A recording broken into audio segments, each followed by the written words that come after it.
अस्सलाम वालेकुम रहमतुल्लाहि वबरकातुहू। बच्चों, आज हम रियाजी में अपना नया सबक पढ़ने वाले हैं, अददों का छोटा बड़ापन। ठीक है, अददों का छोटा बड़ापन यानी हमें देखना है किस तरह के अदद कौन सा बड़ा है और कौन सा छोटा है। ठीक, उसके बारे में हमें मालूमात हासिल करना है। चलिए, सबसे पहले मैं आपको यहाँ पर बता दूं, ये देखिए यहाँ पर एक घड़ियाल की तस्वीर बनी हुई है। ठीक है, घड़ियाल की तस्वीर बनी हुई है, उसके सामने कुछ मछलियां हैं, यहाँ पर भी है और यहाँ पर भी। आपको पता होगा ये घड़ियाल खुश्की की जगह पर यानी जमीन पर भी रहता है और पानी में भी रहता है, समंदर में भी रहता है। ठीक है, लेकिन यहाँ पर हमें ये बात बताई गई है, देखिए यहाँ पर मछली ज्यादा है और यहाँ कम है, तो हमें ये देखना है यहाँ पर कि घड़ियाल जो सबसे ज्यादा होता है ना उसी को खाता है, जो कम होता है उसे नहीं खाता। ठीक है, घड़ियाल किन चीजों को खाता है? जो चीजें सबसे ज्यादा होती हैं। यहाँ पर देखो मछलियां दी हुई है, जाहिर सी बात है घड़ियाल पानी में रहता है तो मछलियां भी खाता होगा। तो देखो यहाँ पर वो सबसे ज्यादा जहां मछलियां है ना वहां पर वो जा रहा है खाने के लिए, और उसके पीछे साइड में जहां मछलियां कम है वहां पर वो मछलियां नहीं खाता। ठीक है, तो यहाँ पर देखिए घड़ियाल के मुंह की तरह, मुंह कहाँ पर उसका खुला हुआ है? ज्यादा की तरफ, है ना। तो देखिए यहाँ पर हमें निशान एक मिल गया। किस तरह निशान है? ये 7 की तरह निशान है ना। 7 की तरह निशान है। यहाँ पर देखिए घड़ियाल का मुंह बता रहा है कि ये घड़ियाल का मुंह जिस तरफ ज्यादा तादाद है वहां पर खुला हुआ है। यानी हमें यहाँ पर अददों का छोटा बड़ापन के लिए कुछ अलामतें दी जाती हैं, जिन अलामत के जरिए हमें बताना है कि अदद कौन सा छोटा है और कौन सा बड़ा। तो बड़े अदद की तरफ हमें जो निशानी लगानी होती है वो देखिए इस तरह की निशानी होती है। यहाँ पर आपको नजर आया, देखिए घड़ियाल के मुंह की तरह देखो नजर आ रहा है। यहाँ पर अगर यहाँ का अदद बड़ा है तो हमारा घड़ियाल का मुंह इस तरफ खुला रहेगा, और अगर यहाँ का अदद बड़ा है तो घड़ियाल का मुंह इस तरफ खुला रहेगा। ठीक है, आपको ये निशानी समझ में आ गई? जिस तरफ का अदद बड़ा होगा घड़ियाल का मुंह उस तरफ खुला रहेगा। ऐसे ही हमें गिनती में, अदद में ये 7 की तरह भी दिखाई दे रहा है ना, तो ये 7 का मुंह भी हो सकता है, ये घड़ियाल का मुंह भी हो सकता है। आपको यहाँ पर घड़ियाल की तस्वीर इसलिए बना के दिखाई गई है ताकि आपके जहन में ये बात बैठ जाए कि घड़ियाल का मुंह उस तरफ ज्यादा खुला होता है, उस तरफ ही खाता है वो जहां पर उसकी गिजा ज्यादा होती है। जो उसको खाना है, जो उसको पसंद है, उसका खाना जहां ज्यादा होता है वहां पर ही उसका मुंह खुला होता है। ठीक है, ऐसे भी अगर हमें जिस तरफ अम्मी अगर बोल दें कि कोई चीज का या किसी केक वगैरह का अगर टुकड़ा अगर काट के अगर हमको दें और बोलें कि तुम अपनी मर्जी से लो, तो हम भी तो यही करते हैं ना, जो थोड़ा बड़ा होता है उसी को हम उठाते हैं ना, छोटे वाले को नहीं उठाते। इस तरह से ये घड़ियाल भी बहुत ज्यादा अक्लमंद है। इसे जिस तरफ ज्यादा खुराक मिलती है, जिस तरफ ज्यादा गिजा मिलती है, ये वहीं पर जाता है खाने के लिए। ठीक है, तो अगर अदद हमारा इस तरफ का बड़ा होगा तो हमारा ये निशान वहां पर लगेगा 7 का, वहां पर घड़ियाल का मुंह खुला रहेगा। और अगर इस तरफ का बड़ा अगर होगा उल्टी तरफ का, तो हमारे घड़ियाल का मुंह उस तरफ खुला रहेगा। ठीक है, चलिए हम इस जो सबक है इसको मजीद समझने के लिए कुछ तस्वीर का इस्तेमाल करते हैं, कुछ पिक्चर्स के थ्रू हम इसको समझते हैं। ठीक है, चलिए यहाँ पर देखिए कुछ पिक्चर्स मैंने बनाई है आपको समझने के लिए। सबसे पहले यहाँ पर मैंने बनाया है बॉल की तस्वीर, समझ लीजिए या जो भी समझ लीजिए आप। ठीक है, तो यहाँ पर देखिए हम पहले देखेंगे, यहाँ पर भी है, हमारे उल्टी तरफ भी है और हमारी सीधी तरफ भी कुछ तस्वीरें बनी हुई है। अब हमें देखना है कि कौन सी तस्वीरें, हम पहले इसको गिनेंगे और गिन के इसकी तादाद लिखेंगे। ठीक, आपको ऐसे भी समझ में आता होगा कि किस तरफ की तस्वीरें ज्यादा है और किस तरफ की कम है। जब तक कि हम गिनेंगे नहीं हमें पता नहीं चलेगा कि कौन सी ज्यादा है और कौन सी कम है। ठीक है, तो चलिए हम पहले गिनते हैं, पहले सीधी तरफ से शुरू करते हैं। 1 2 3 4 5 6 7 8 9 10। अब देख लीजिए यहाँ पर कितनी है तादाद? बॉल की तादाद है 10। ठीक है, यहाँ बॉल की तादाद कितनी है? 10। और इस तरफ हम गिनेंगे 1 2 3 4 5 6 7। कितनी है यहाँ पर? 7 है ना। तो जाहिर सी बात है इधर 10 है तस्वीर पिक्चर से बॉल की और यहाँ पर 7 है। तो हम यहाँ पर तस्वीर में यहाँ पर बॉल ज्यादा है और यहाँ पर तस्वीर में बॉल कम है, तो हमारा घड़ियाल किसको ज्यादा खाएगा? उसका मुंह किस तरफ खुला रहेगा? क्योंकि घड़ियाल हमेशा ज्यादा चीजों की तरफ अपना मुंह खोलता है। तो हम किसका इस्तेमाल करेंगे? किस निशानी का इस्तेमाल करेंगे?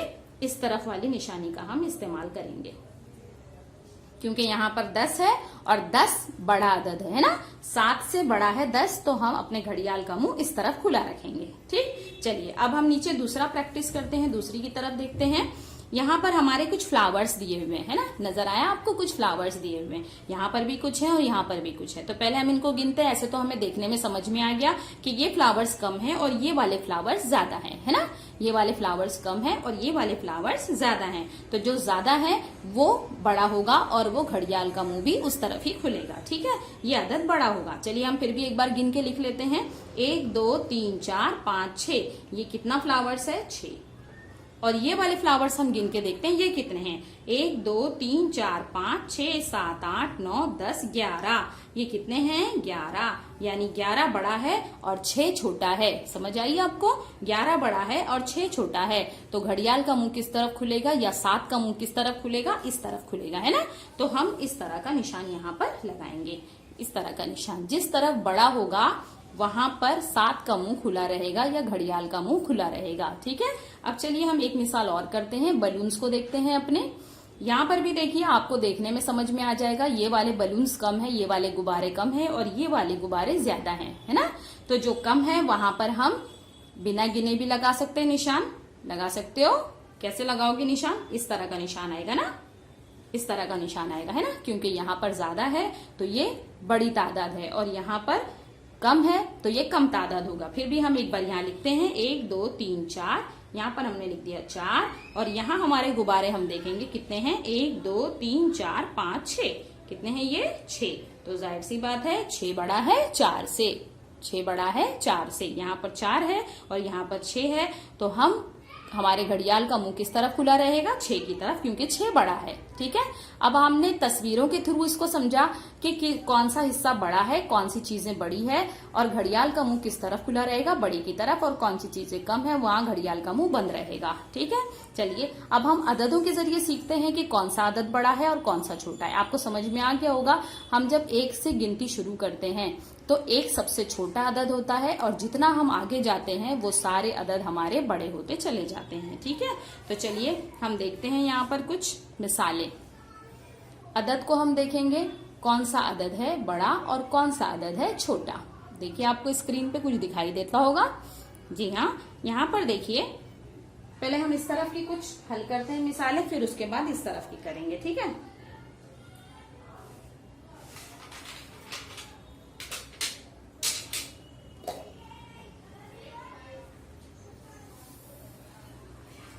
देखिए अब यहाँ पर दिया हुआ है 12 और यहाँ दिया हुआ है 24, है ना। यहाँ दिया है 12 और यहाँ दिया है 24। देखिए हम यहाँ पर, हमको तो ऐसे समझ में आता है, जो बच्चे होशियार हैं, जब ज़हीन है, उनको पहले समझ में आ गया होगा कि 12 पहले आता है और 24 बाद में आता है, इसलिए 12 छोटा है और 24 बड़ा है। लेकिन मैं एक टेक्निक आपको यहाँ पर बता दूं, जब हमको अलग अलग नंबर्स आएंगे, अलग अलग आदाद आएंगे, तो हमें सिर्फ दहाई के अदद को देखना है और समझना है। अगर दहाई का अदद देखिए, इसमें ये इकाई है और ये दहाई है ना, ये इकाई है और ये दहाई है, यहाँ ये इकाई है और ये दहाई है। तो हमें सिर्फ दहाई के अदद को देखना है कि दहाई कौन सी बड़ी है। यहाँ पर दहाई में 1 दिया है और यहाँ पर दहाई में 2 दिया है, तो यानी 1 छोटा होता है और 2 बड़ा होता है। तो हम घड़ियाल के मुंह को इस तरह खुला रखेंगे, हम इसको बड़े की अलामत इस तरह लगाएंगे। ठीक है, हमें जब 2 नंबर अलग अलग होते हैं, दिए हुए होते हैं, तो हमें सिर्फ दहाई के अदद पर ध्यान देना है, हम सिर्फ दहाई को देखेंगे। ठीक, चलिए अब हम नीचे दूसरी मिसाल हल करते हैं। देखिए यहाँ पर दिया हुआ है दहाई के मकाम पर 2 और यहाँ पर दिया है दहाई के मकाम पर 5, है ना, नजर आया आपको। यहाँ दहाई में दिया है 2, यहाँ दहाई में दिया है 5। तो अब आपको समझ में आता होगा 2 बड़ा है या 5 बड़ा है? 5 बड़ा है, तो हम इस तरफ इसका मुंह खोलेंगे, 7 को इस तरफ लिखेंगे। ठीक, आया समझ में। चलिए हम आगे और करते हैं। यहाँ पर देखिए, यहाँ दिया हुआ है 7 दहाई के मकाम पर और यहाँ पर दिया है 1, दहाई के मकाम पर 1 दिया और यहाँ पर दहाई के मकाम पर 7 दिया है। तो आपको पता होगा कौन सा अदद बड़ा है, 1 बड़ा है या 7 बड़ा है? हाँ बोलिए, 1 बड़ा है या 7 बड़ा है? 7 बड़ा है ना। तो हम इस तरफ इसका मुंह खोलेंगे। ठीक, समझ आई। अब यहाँ पर देखिए 30 दिया है और 60 दिया है, दहाई का मकाम 3 दहाई और यहाँ पर 6 दहाई। तो आपको पता होगा 3 बड़ा है या 6 बड़ा है? 6 बड़ा है। आया समझ में किस तरह से हमें करना है? बड़े अदद और छोटे अदद का निशान हमें किस तरह लगाना है, नजर आया आपको? चलिए अब यहाँ पर भी हम करते हैं कुछ मिसालें, यहाँ पर भी मैंने दी हैं, इसे भी हम हल करते हैं। यहाँ देखिए 3 है और यहाँ पर 9 है, तो कौन सा बड़ा होगा? 3 बड़ा होगा या 9 बड़ा होगा? 3 चॉकलेट ज्यादा है या 9 चॉकलेट ज्यादा है? जाहिर सी बात है 9 चॉकलेट ज्यादा है, तो हम यहाँ पर इस तरह का निशान लगाएंगे। ठीक है, अब देखिए इसके नीचे यहाँ पर देखिए दहाई के मकाम पर 4 अदद दिया है और इकाई के दहाई के मकाम पे इस तरफ 3 अदद दिया है ना। सीधी तरफ 4 है और उल्टी तरफ 3 है, तो हमको ये पता करना पड़ेगा कि 3 बड़ा है या 4 बड़ा है। आपको पता होना चाहिए 3 बड़ा है या 4 बड़ा है, बताइए। जी हाँ, 4 बड़ा है, तो हम अपना निशान इस तरफ लगाएंगे। ठीक, चलिए इसके साथ ही हम यहाँ पर भी देखते हैं, यहाँ पर दहाई के मकाम पर 2 है, यहाँ दहाई के मकाम पर 7 है, तो हमें इसमें देखना है 7 बड़ा है या 2 बड़ा है, कौन सा अदद बड़ा है? 7 बड़ा है, तो हम इस तरफ निशान लगाएंगे। ठीक, इसी तरह से हम यहाँ करेंगे, यहाँ दहाई के मकाम पर 4 है, यहाँ दहाई के मकाम पर 3 है, तो हमारा 4 अदद बड़ा है, तो इसलिए हम इस तरफ निशान लगाएंगे। लेकिन जरूरी नहीं कि हमेशा हम दहाई के मकाम को देखें, कभी कभार ऐसा होता है कि दहाई के मकाम वाला जो अदद होता है वो दोनों तरफ सेम होता है, एक जैसा होता है। देखिए आप यहाँ पर देखते होंगे एक जैसे दहाई वाले अदद, मैंने यहाँ पर टाइटल दिया है आपका एक जैसे दहाई वाले अदद, जिनके दहाई का मकाम एक जैसा रहता है। यहाँ यानी यहाँ पर देखिए 6 है और यहाँ पर भी 6 है, तो अब हमें समझ ही नहीं आएगी दोनों 6 हैं तो क्या दोनों बराबर हो गए? नहीं, तो जब दहाई एक जैसी होती है तो हमें फिर इकाई के मकाम को देखना है। सबसे पहले हम दहाई को देखेंगे, अगर दहाई अलग है तो हम दहाई में छोटा बड़ा करेंगे। अगर दहाई एक जैसी होती है तो हमें क्या करना है? फिर दहाई का हिस्सा जिसका बड़ा रहेगा वो बड़ा है, लेकिन यहाँ पर तो दहाई सेम हो गई, तो जब दहाई सेम रहेगी, एक जैसी रहेगी, तो हम इकाई को देखेंगे। अब हमें यहाँ पर दहाई को नहीं देखना है। देखो यहाँ पर 6 है, यहाँ 7 है, दहाई में 7 आपको नजर आया, दहाई में 9 आपको नजर आया, सब दहाई एक जैसे हैं, लेकिन हमको इसकी इकाई देखनी है। इकाई अगर बड़ी है तो वो बड़ा है, इकाई अगर छोटी है तो वो छोटा है। ठीक है, तो हमें यहाँ पर इकाई का अदद देखेंगे हम। यहाँ देखिए इकाई में 8 दिया है और यहाँ पर इकाई में 6 दिया है, तो 8 बड़ा है या 6 बड़ा है, हमको ये देखना है। 8 बड़ा है तो हम इस तरफ मुंह खोलेंगे बड़े अदद का। ठीक है, चलिए अब यहाँ पर देखिए, यहाँ इकाई के मकाम पर 5 है और यहाँ इकाई के मकाम पर 9 है, तो जाहिर सी बात है आपको पता होगा 9 बड़ा है या 5 बड़ा है? 9 बड़ा है या 5 बड़ा है, बताइए। 9 बड़ा है, वेरी गुड। तो हम इस तरह निशान लगाएंगे। ठीक है, इसी तरह से यहाँ पर देखिए इकाई के मकाम पर 9 है, यहाँ इकाई के मकाम पर 2 है, तो हमें देखना है 9 बड़ा है या 2 बड़ा है, बताइए। 9 बड़ा है या 2 बड़ा है, तो हम यहाँ पर लिखेंगे 9 बड़ा है, इसलिए हम यहाँ पर निशान लगाएंगे। ठीक है, इसी तरह से हम इसको भी करते हैं। यहाँ पर भी देखिए हमारी दहाई सबकी सेम है, यहाँ पर 4 है, यहाँ 5 है, यहाँ 2 है ना। 47, 42, 56, 51, 24, 28 है ना, सबका सेम है, तो हम यहाँ पर इकाई को देखेंगे और इकाई को जांचेंगे। चलिए यहाँ पर इकाई के मकाम पर 2 है और यहाँ इकाई के मकाम पर 7 है, तो हम कहाँ पर निशान लगाएंगे? 7 बड़ा है, इसलिए हम 7 की तरफ मुंह खोलेंगे 7 का। ठीक है, यहाँ पर देखिए 1 है इकाई के मकाम पर और यहाँ पर 6 है, नजर आया आपको? तो चलिए आप बताइए 1 बड़ा होगा या 6 बड़ा होगा? जी हाँ, 6 बड़ा होगा, है ना। इसी तरह से यहाँ पर हमको देखना है 28 लिखा हुआ है और यहाँ 24 लिखा है, तो हम यहाँ देखेंगे इकाई के मकाम पर 8 है और यहाँ इकाई के मकाम पर 4 है, तो क्या 8 बड़ा है या 4 बड़ा है? आप बताइए कौन सा बड़ा है? जी हाँ, 8 बड़ा है, तो हम अपने घड़ियाल का मुंह यहाँ पर खोल देंगे। मुझे उम्मीद है आपको ये पूरा समझ में आ गया होगा। पूरा ये लेसन आपको बहुत अच्छी तरीके से समझ में आ गया हो। मैंने बहुत सारी मिसालें हल करवा दी। अब कुछ मैं आपको यहाँ पर होमवर्क दे रही हूँ। देखिए यहाँ पर ये पूरा आपको होमवर्क है और इस होमवर्क को आपको करना है और करने के बाद अपनी बुक में करोगे, कॉपी में। और यहाँ पर भी देखिए किताब में भी कुछ है, किताब में भी आपको यहाँ पर दिया हुआ है 2 अददों का छोटा बड़ापन। हर चौकोन के छोटे अदद के इतराफ दायरा बनाओ। अब छोटे अदद के इतराफ दायरा बनाना है, यानी छोटा कौन सा है।